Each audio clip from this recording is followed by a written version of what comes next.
This material is made available to you by or on behalf of the University of Melbourne under Section 113P of the Copyright Act 1968. It may be subject to copyright. For more information, visit the University Copyright website.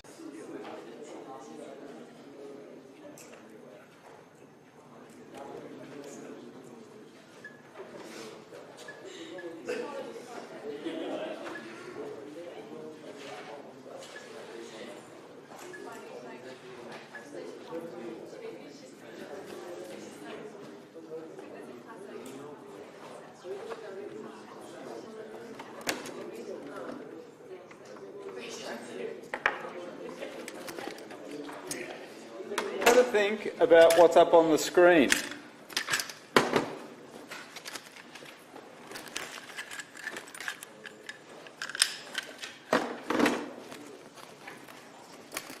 We've got a spring.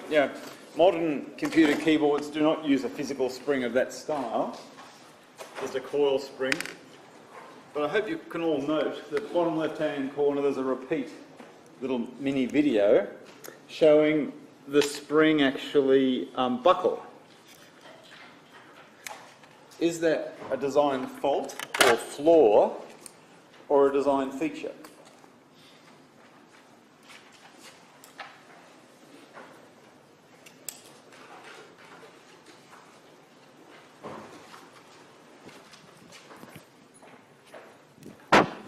Would anyone like to nominate a thought?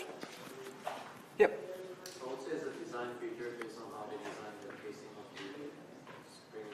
Yep, I would agree with you. You guys are all probably too young to have ever used a keyboard like that, but there was always at the end of the push or activation cycle a little sort of satisfying click or change in resistance to give the user a strong sense that you've actually contacted the base of the key and that you have the system has registered the fact that you wanted that key depressed. So, it's got everything to do with initial length and the outside diameter of the spring. And for nice big chunky springs, this is probably what I'm waving around as an example of one. You can try to cause it to buckle, but it can be very hard. For anyone who's ever played around with your pen,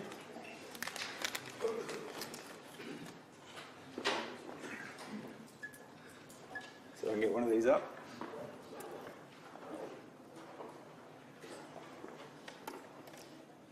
Now I've just got the end of the pen there.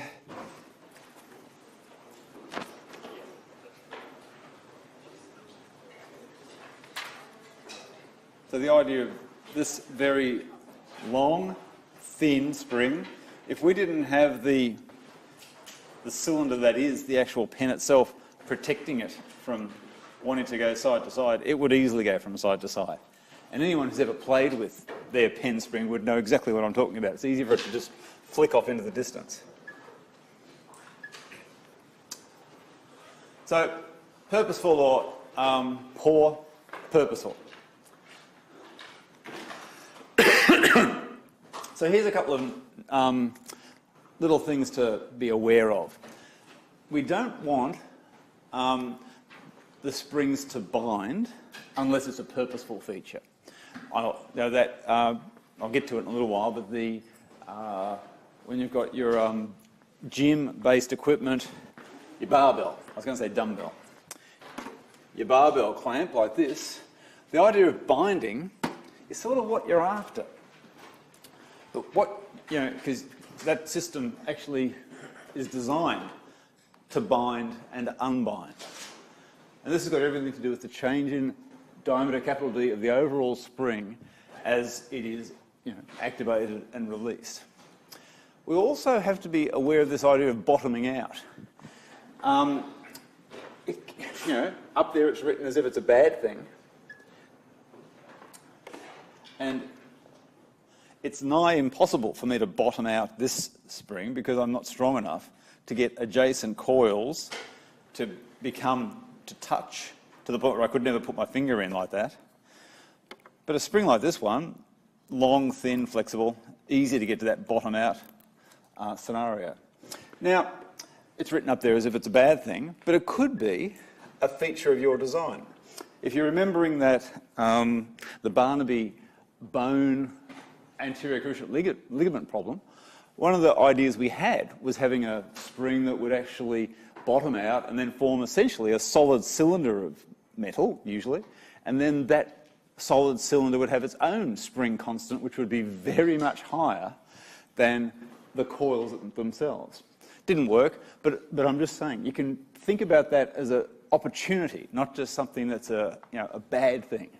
But by and large, bottoming out is a bad thing. Materials. I'm not expecting you to be able to read all that, but temperature and shock loading. Again, part of the reason Peter McGowan was in to pump in that idea of what happens to our precious engineering properties, material properties, when we place a design made out of that material in environments outside of the norm, in a boiling, high pressure, high temperature acid environment, for example. And that was Peter's example. It could be low pressure. It could, there's all kinds of environments that engineers have to think about. And up on the screen, there's just, and this is always the key to look for. Best, toughest for springs, general purpose, good shock loading, which is important. Those springs that I had for the valves, the automotive valves, there is quite a lot of shock loading. So we'd be looking for different kind of material than just the music wire, etc., etc. And you might note, ultimate tensile strength for 2 mm wire goes from 2,000 megapascals down to 900 megapascals. Phosphor bronze up to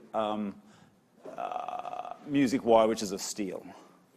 So that's not a very nice chart, but this is out of the second to latest edition of Budmus and Nisbet, my recommended but not mandatory text for this subject. And American Society of Testing and Materials, whole heap of different materials, very similar to what was on the previous slide. And that equation, by the way, is taken out of the caption just so you can read it. The exponent m, what the hell does that mean? Well, that's got everything to do with acknowledging that when we're dealing with spring material, the size of the spring plays a big role in its ultimate strength. The diameter of the wire to the exponent m has a big role to play, as does this A value, which is yet just another value. It's not necessarily, it's not area. It's in megapascals times millimetre to the power m, which is a wild old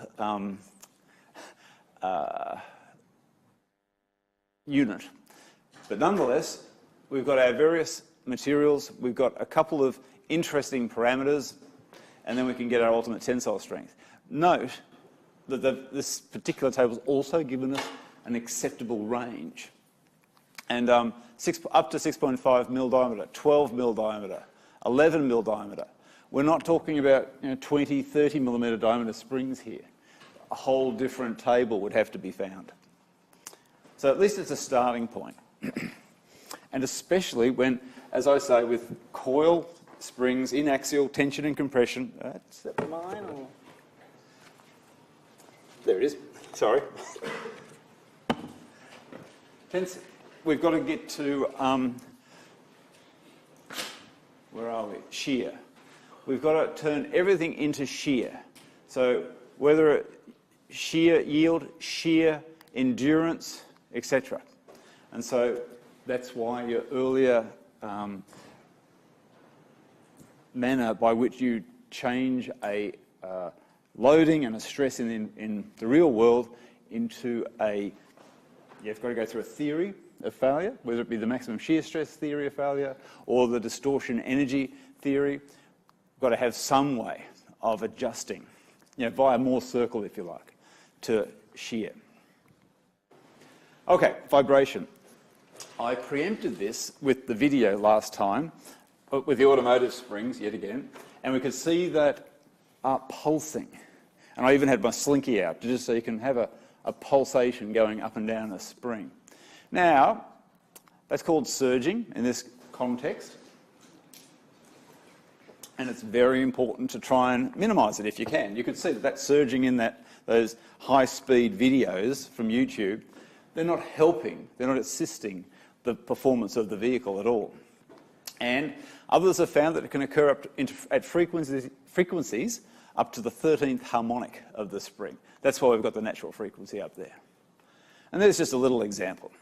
An engine operating at 5,000 revolutions per minute, such that a valve spring will operate at half that, suck, squeeze, bang, blow. Each spring only ever has to work on every second cycle. So that's why the half. The 13th harmonic is 32,500 or 542 hertz. And we must have a spring that's designed above that value for its natural frequency, and then we can be confident that the forcing function, that is the engine operating speed, is going to have a minimal impact on the natural frequency. Now, given that we could see from those videos that there was a bit of surging going on in those springs in the automotive system, I can only presume that it's probably pretty hard to achieve this in an ideal world. The best you can do, if you're going for high performance, is to investigate, minimise the effect. I'm just going to go forward a slide. No, I did have a little animation previously. Remembering.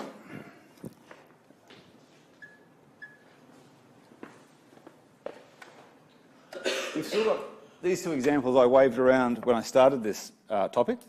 They're still coil springs. Notice that they are. This one's essentially, it's in a bound state already. Coils, or adjacent coils, are touching. And look, this thing cost me $2 at Kmart, so it's not as if it's a high-tech, high-performance device. It's just here as a demonstrator of this particular helical torsional spring, as is the barbell holder. So, as a whole, and again, for me, if I had a question in an exam about this type of spring, perhaps without the words, every equation would be there. You do not have to memorise equations for me. You just have to be aware of how they are applied and what their reality is, what they're trying to help you solve for. Because after all, what we want typically is some relationship between force and deflection. Both those objects that I played around with had that relationship. And we've got our spring Z value, that's its geometric factor. We've got associated stress. Big deal now is that we're dealing with bending rather than torsion in the spring material. So sigma rather than tor. And we've got this nice big Wahl correction factor. And people who are down the front can see that there's a subscript I, both places. That's to the inside surface. And you might remember from the previous brief analysis, we've got a very distinct non-linear relationship between the inside surface and the outside surface of a coiled spring. Same deal here. And the total deflection is just being given to you right now. But this is for the inside, the I there, and this is the equivalent for the outside. So a quick flick back, quick click forward. You can see there's a plus turning into a minus. Now, you might think, okay, easy. Go to the textbook, pull out the equation, solve, get the answer, get paid. Well, the equation, as with any equation, needs to be used with care. This subject is about real world, so here's a bit of real world for you. Now, this equation considers that the moment associated with force equilibrium in this spring occurs at the centre of the coil, at R, for capital R, out to that extreme where the force is being applied, and not F times A, which is the distance from the extreme coil or extreme wire up to where the force is being applied. Now, I regard that as a non-conservative error. That is, you could easily get an error that is not it's not going to make the spring stronger, it might make it weaker. You might think you're going to get a certain kind of deflection, and it's not the deflection you want to get. So my recommendation if you have a problem like this and it's safety critical or it's performance critical, do both. Do the extremes. See what it looks like. And if it doesn't change very much, then you're well underway. The direction in which the various parameters change are important. You know, especially with that barbell holder, you want the average person to be able to put it on, take it off, but you also don't want how many kilograms worth of weight to not fall off if the lifter, you know, accidentally pushes it, accidentally drops it. Now, then you could ask, well, is that high performance? And I'd even question that. Okay, don't forget the mean, you know, we've got diameter, D, but the mean coil diameter decreases as the spring is wound under load. So its function is all about, you know, with that barbell, about the change in diameter. That's going to introduce, you know, a variation to theta compared to applied force. How many coils are active is an important one, but this is a really important one. That's why I harped on that idea of binding and rubbing. You know, adjacent coils will rub against each other. And, you know, it's not as if it's a zero friction environment. There will be an impact. And we can, if we ignore the wire curvature, that non-linear effect I talked about, the Wahl effect, we can have an underestimation of the true rotation by 6%. So it doesn't rotate as much as we want it to or are designing it to by 6%, which is, you know, it's a fair amount.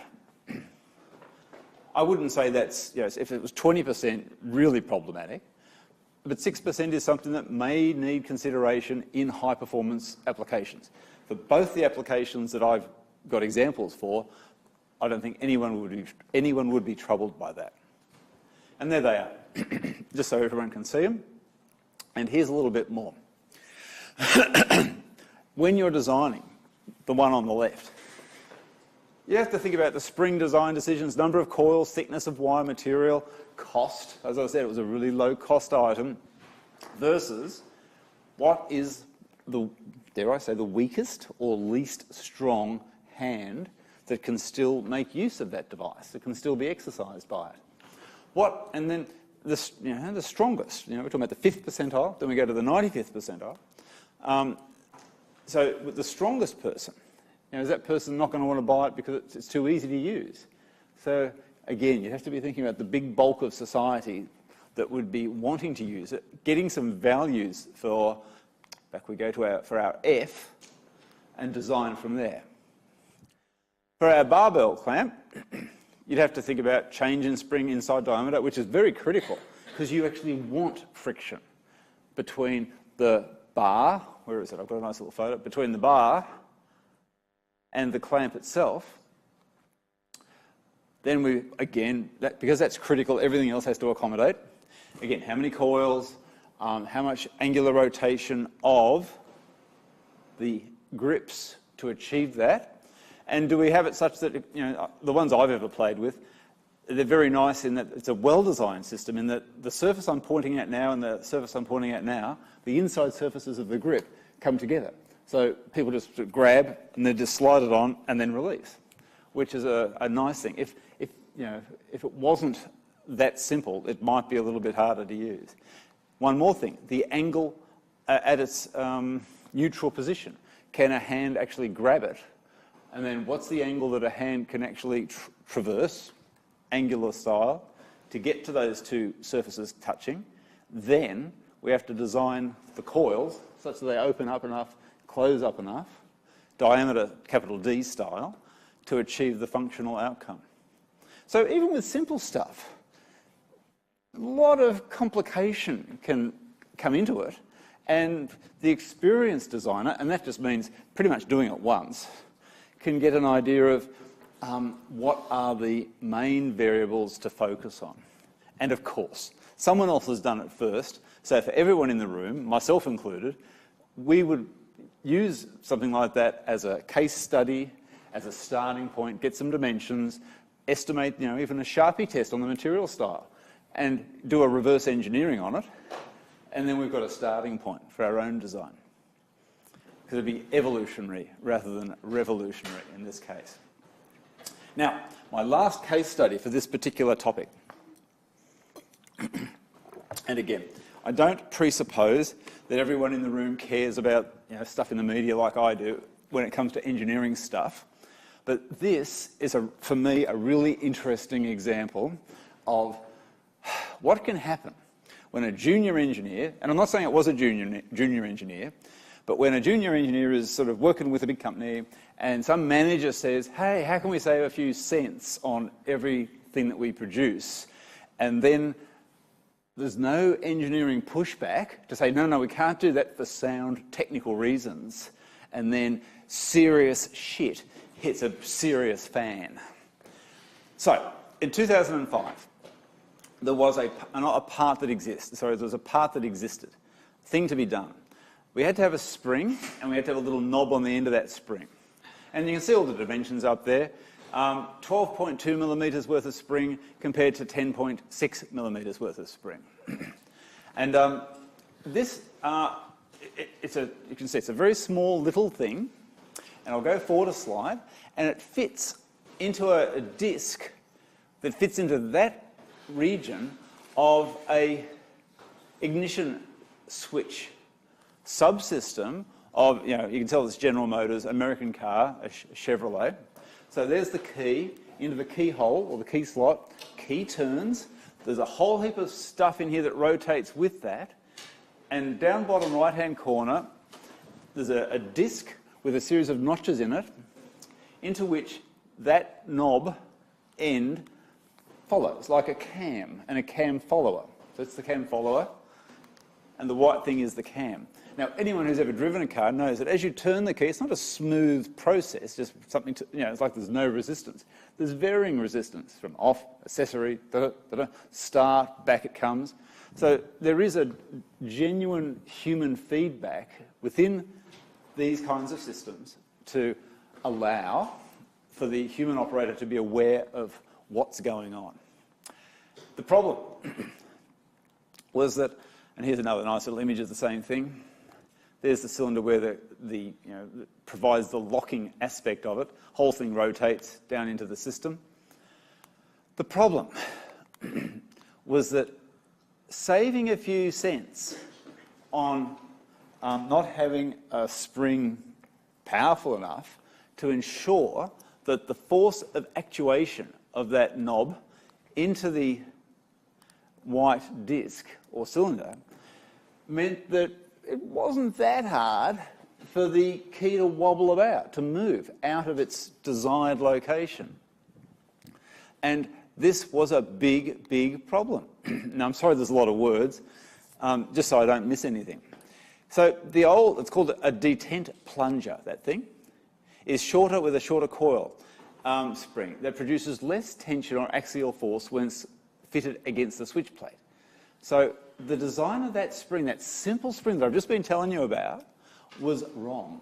Testing wasn't done. The consideration of the end user wasn't done. A shorter spring means a cheaper spring. And in the automotive sector, cost, except for, if you remember when I showed you the McLaren F1 video where cost wasn't any object, they didn't care how much it cost to make. Everywhere else, cost is critical. So saving a few coils, they thought, a few cents saved, that's good for the bottom line for General Motors. But the problem, that lesser compressive tension force between cam and cam follower allowed for the key to shift from the run position, that is just normal operation, driving along the road, back to accessory. Now, when you move, anyone who drives a car knows that when you move to accessory, everything turns off. Power steering turns off. Airbag is going to turn off. The car thinks it's in a stopped, parked position, and all we'll have is the radio going on. So, now, the problem, it's okay if all you've got is the key, but no one just has a key. Everyone's always got other keys and other bits and bobs hanging off hanging off that key ring. And here is an issue where this happened back in 2005. Colorado Congresswoman Deanna DeGette cited documents where GM could have, it was a 57 cents to have a different spring per item. That's not 57 cents per vehicle recall. It would have been gazillions of dollars per recall later. But that's how much it would have cost. And that's how much people were fighting over. Now, you will be in that, I promise you, you will be in, when I was in industry for a while, I was in these kinds of fights. And not as critical as this. I hope I don't have to stop. I'll keep talking for now. Oh, okay, I thought it was the fire alarm. That's okay. And so this is sort of the profound point of this lecture, and it's really important. If you are convinced as the engineer, even a junior engineer, that there's something not quite right, you've got to push to do the testing, push to do the sums in a way that then you go back into the meeting with people that all they're caring about is saving that 57 cents per car, and you've got to convince them of the rightness of your argument. Now, as I move forward a couple of slides, it'll be seen as being the bleeding obvious to society. And that's why it became such a big cause célèbre for this person and others. And it got to a point where General Motors even issued this alert. It's got a GM ignition switch recall, and you can't read what's underlined, but it's written there. It's repeated. Only use the ignition key with nothing else on the key. The problem being that all that kind of extra accoutrement, driving over a road, bounce across a pothole or something, the key would move. It would that spring was not adequate for the job. And there she is in that hearing, in that federal US hearing, talking about stuff. Here was the consequence. Remember, 57 cents worth of discussion. 13 people died. $1.5 billion of recall as to when I got this bit of stuff. 35 million in fines, which is not much for a big company. 2.6 million defective cars. It's a lot. 72% of recalls in the US in 2014 were GM vehicles. So it puts General Motors, or Holden in this country, in a sense of, soon you'll have Philip Chen talking about the DNA of a company. Like I could say, the DNA of Melbourne University is we want to be number one. We like to see ourselves as number one. And that's okay. And I think everyone in Melbourne Uni, I hope thinks now, how do we play our small part in being number one? Philip's going to talk about Ford having a DNA of low-cost family cars, reliable, is a big issue, and that would be what people would think about Ford. You might, again, I haven't got slides on this, but people might be aware of VW a few years ago got caught out that their electronic control system for their engines, they're made by Bosch, and for diesel cars, they had a little bit of trickiness in there that the system would know when the diesel engine was under test rather than normal operation, and would tune itself a bit differently to minimise the emission output.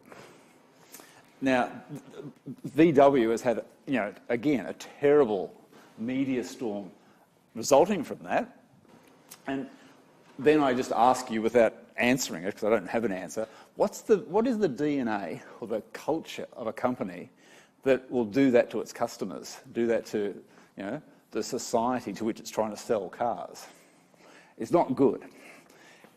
Ditto with what GM's got. And this, of course, hurts its brand.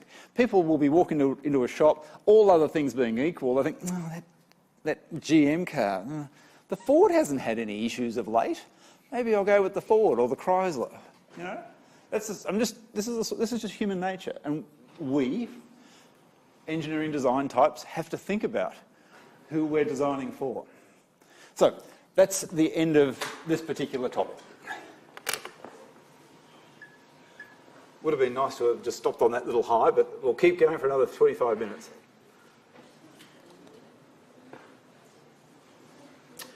Next topic is design. Come on, for axial loading. In other words, columns.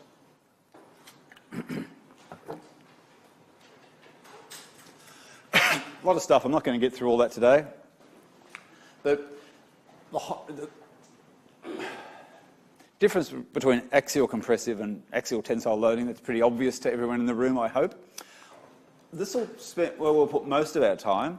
The differentiation between what we could call a long column and what we might call a short column. Oh, here it is.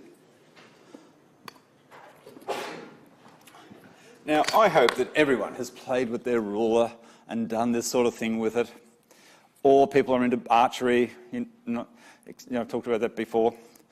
In springs, these things are always related.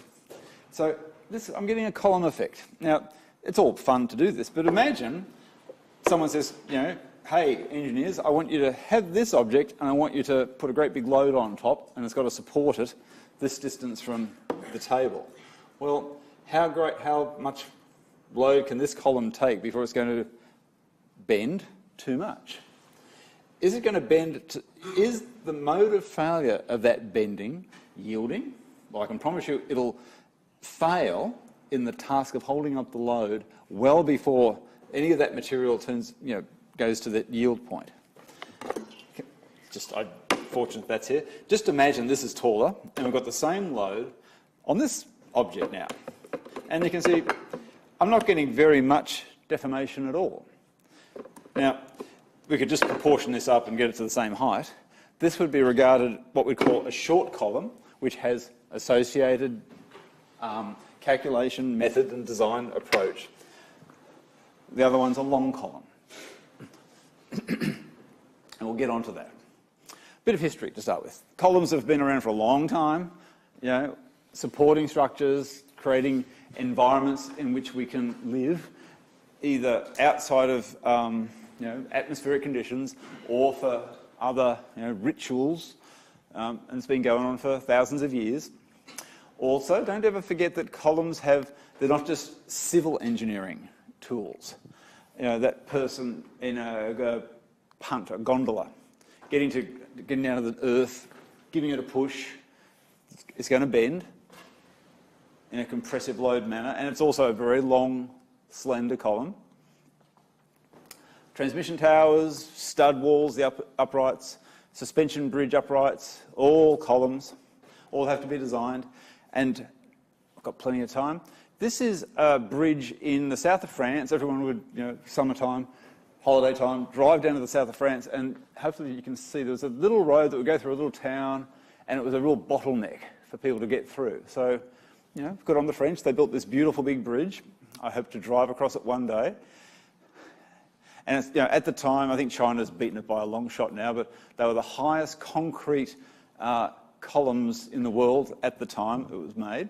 And there were a heap of issues to be dealt with.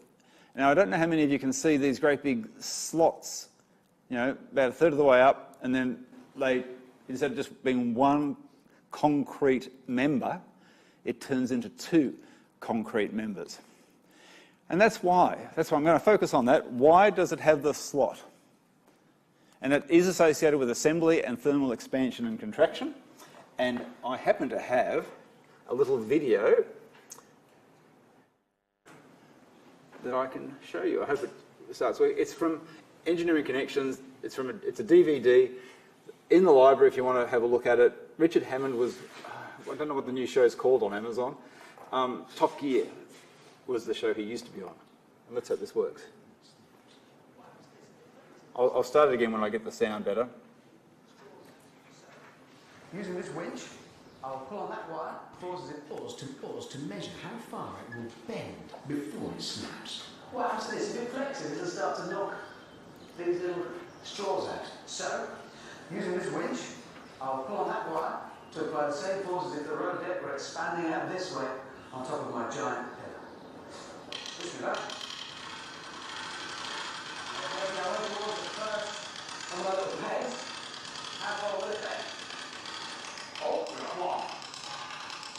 The tension grows and the deck expands. Oh no, it's all gone wrong.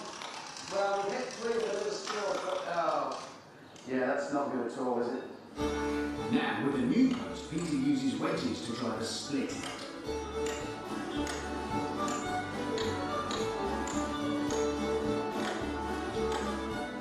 Will this cubed timber really bend further than the last post? Right, now, to simulate another hot day in our bridge. The sun comes out of the walls, 2 kilometres of steel road there. It expands and pushes that column. That split in the wood is allowing it to flex. It can still support the same weight from above. But it's coping. Right, that's 4. I'm going to see if I can get it back. So the split timber has gone twice as far without breaking as the first unsplit one. But will it return to its original state? As I release the tension, the wooden test pair shows it handles the stress without any permanent damage.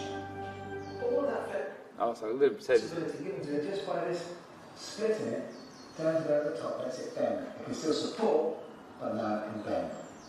There we go. Oh, this is quite interesting too. Give you this bit.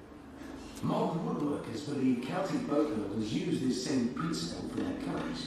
The wooden keel string could be split to allow it to bend, whilst keeping it strong and sturdy.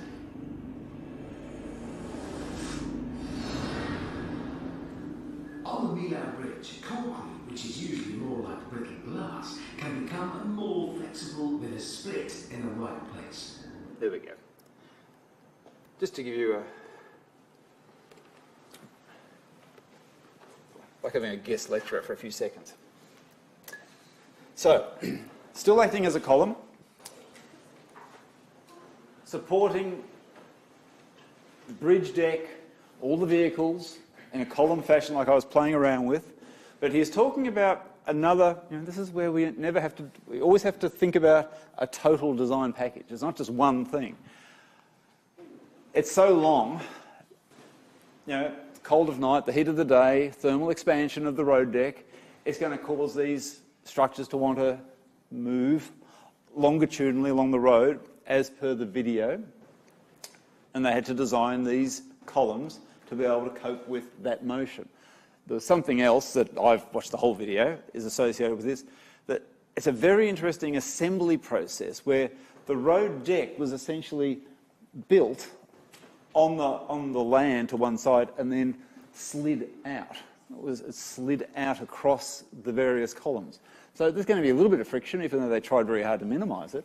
So that, traction force, we could call it, also had to be dealt with by the columns.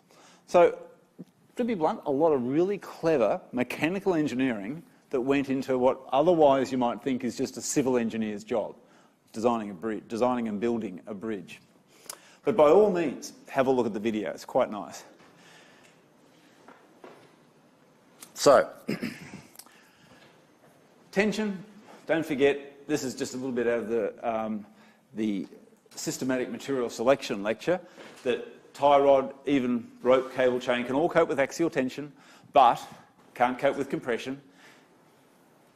There is if you like, a concept map on the left, in general, of a process by which we start from, we've got an issue and we want to get down to what is our dependent variable and what are we focusing on. So down the bottom of this one, we've got this idea of brakes, stress too high, and then we've got to think, what do we have to design for to make sure it doesn't break? And we're looking at cross-sectional area. So that's what, at the left, is going through a generalised process with mathematical model in the middle, maths and science. For us, in the here and now, we've got a design against failure and compression. We've got a series of modes of failure. Columns, by comparison, can also be called struts, braces, props. So there's plenty of lexicon, terminology that you, the designer, has to be aware of when other disciplines start coming and talking to you. And the bits down the bottom, I've just described to you already. Long and thin, short and stumpy. Buckling tends to be the mode of failure for long and thin. Yielding tends to be the mode of failure for short and stumpy. Now, Peter McGowan has given another presentation in the past with a lovely little case study associated with short and stumpy. I don't know how many people know, but typically get on a train or goods trains or coal carrying railways, the axle and then the wheel are shrink fitted together. That is, there's an interference fit between the wheel on the end and the axle on which it rolls. And there it is there on the right, X tonnes worth of compressive load to press one thing against another thing. And you get all kinds of interesting plastic distortions. Peter would go on, it could spend quite a while, how there was it was Melbourne-based location where they were trying to get the wheels off again. They thought we can reuse parts of this assembly. If we can press the wheels on, surely we can, push them off again. But the result was, no matter, they kept buying more and more powerful presses, but they could never get the wheels off. The problem was the huge amount of plastic distortion that went on. Just like what we've got here, yielding, we get into a plastic doming kind of effect with our short, stumpy column, and we might think that's a bad thing. In this assembly process that I'm talking about, it actually was the feature of the design outcome. They wanted a nice, solid assembly, but then failed to recognise once you've got a really solid assembly like that, you're not just going to nice and easily pop the wheel back off again just by pushing at it, because we're not looking at two cylinders that will just nicely slide off one another. We've got a domed internal with all the associated material that is already yielded. So therefore it's not going to act like a spring. It doesn't want to distort. And so if anything, you're just going to have a great big fracture of the steel before you're going to get it off. Peter was called in because he's a genius, and other engineers, senior engineers, hadn't recognised that. I might not have recognised it either, but now you and I all can recognise that particular issue, thanks to Peter. So, and between the extremes, there is some intermediate, where a bit of both is going to occur. And so this topic, delves into that a tad. But before I go there, I want to have a little bit of fun. DP1's in, and DP2 begins, and some of you may have already had a read of it, and I've introduced a couple of friction-based problems at the end. I'm a big fan of friction. It's pretty, I'll put it up on the board, because the essential notion of friction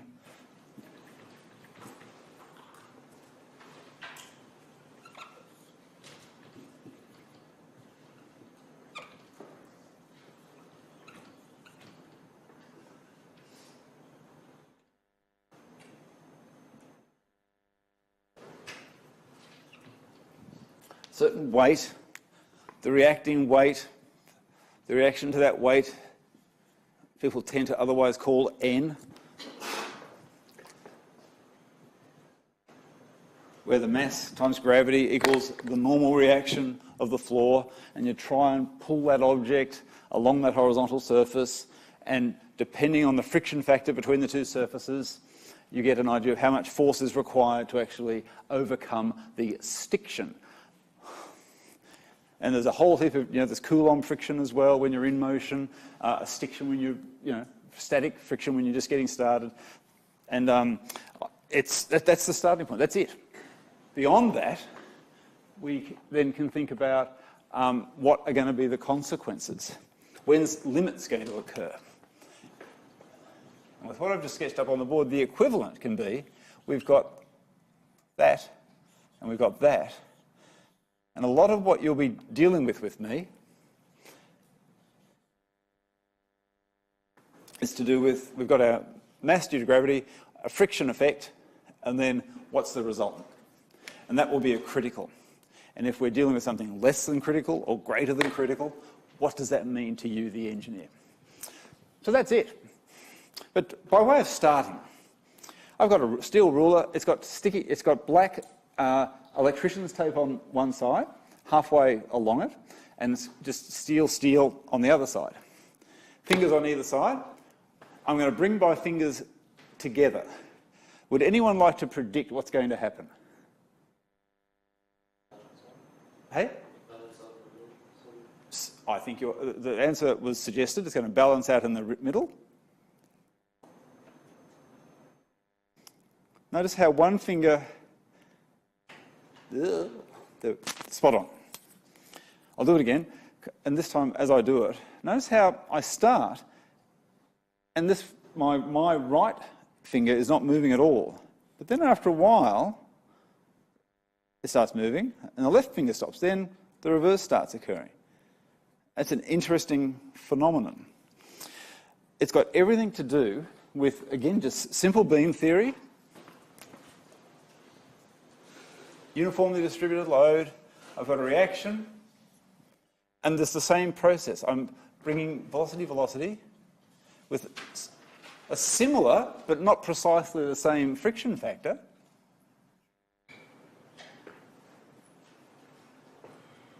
And just hopefully everyone can appreciate, there's no external activation here associated with a dynamic. We're not turning this static structure into a mechanism in any way other than the movement of the force. The beam is static. So we want to maintain static equilibrium as often as possible. And if friction is slightly less at one end than the other, let's see if I can do it again. As I go, one force, that force, this force, reaction on my finger compared to that force, reaction on my finger, is going to be greater.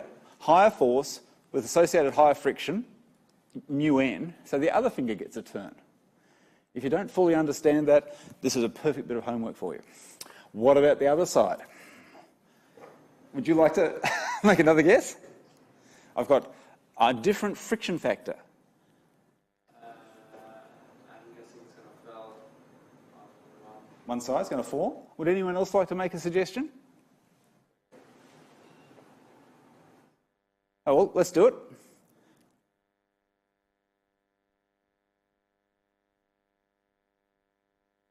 Okay, same deal. Just because the mu is different on one half compared to another, your earliest sum of forces x, sum of forces y, sum of moments equals 0, static equilibrium, that fantastic piece of early learning, like a truth, still holds true. One more. Where is it? Now, I was going to talk about this. Springs are very linear and people have used them for weighing in the past. But now, instead of that, I've just used it as a dead weight.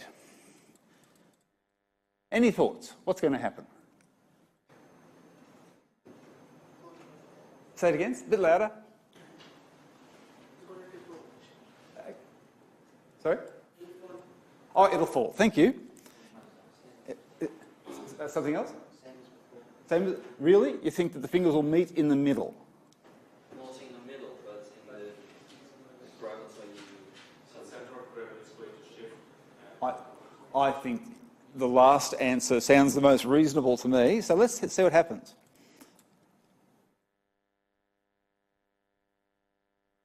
I have to be careful because I'm not that stable. Notice my left finger started to move? So yes. Now, and just as an aside, someone asks you to do a quick and dirty check on where is the centre of gravity of a funny-shaped object, and you can lift it. Well, it ain't hard. Now, as I say, all of your friction-based problems in DP2 and DP3, nothing more to it than what I've just talked about, except there's a bit of fun geometry to learn about, and again, the demonstrators in the drop-in sessions have the answers, so do it. Give it a try and have a chat with the demonstrator. Those problems at the end are meant to be fun, easy mark earners, and to develop your skills associated with friction. Any questions? Okay, on I go.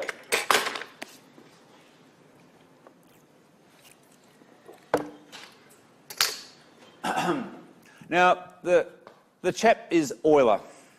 Many years ago, came up with a formulation for the failure mode associated with long columns, which was very nice. It's a form of elastic instability. Failure is elastic. It has not yet yielded, and there is. I'm not going to give you the whole derivation. It's design. So we've got a sense of a critical load applied, which corresponds to this little equation. Pi squared, Young's modulus, second moment of area, initial length, L naught squared. Now, P critical is the load where the deflection in the y direction, what Euler called indeterminate, where we can no longer trust that the load can be supported. And P critical is a measure of the column's, quote-unquote strength in resisting this buckling. So it is still strength, but he looked in particular at that deflection. Now, I'm almost done. I just want to get to a point, and I'm almost there. Now, in modern times, we engineers have got this idea of column stress, load on cross-sectional area, I on R for slenderness ratio. So we've got megapascal and a unitless slenderness ratio. And here is the chart where I'll stop. We've got column stress, slenderness ratio, highly nonlinear. That's the key, highly nonlinear. As L on R increases, as we go from a ruler that's that long to a ruler that's that long and apply the same force, it's a highly nonlinear reduction in the amount of load that can be supported before we have to say, nah, it has failed according to the Euler criteria. I'm sorry, to the Euler criterion. And it's according to that particular equation. Then when I start doing all this stuff again, next time, we'll be looking at what goes on in, that's the zone we'll be looking at. Because we want, of course, strong as possible. Obviously, we're getting to short columns in this zone. And how do we consider short columns? It's called the Johnson formula, and I'll talk about it next time.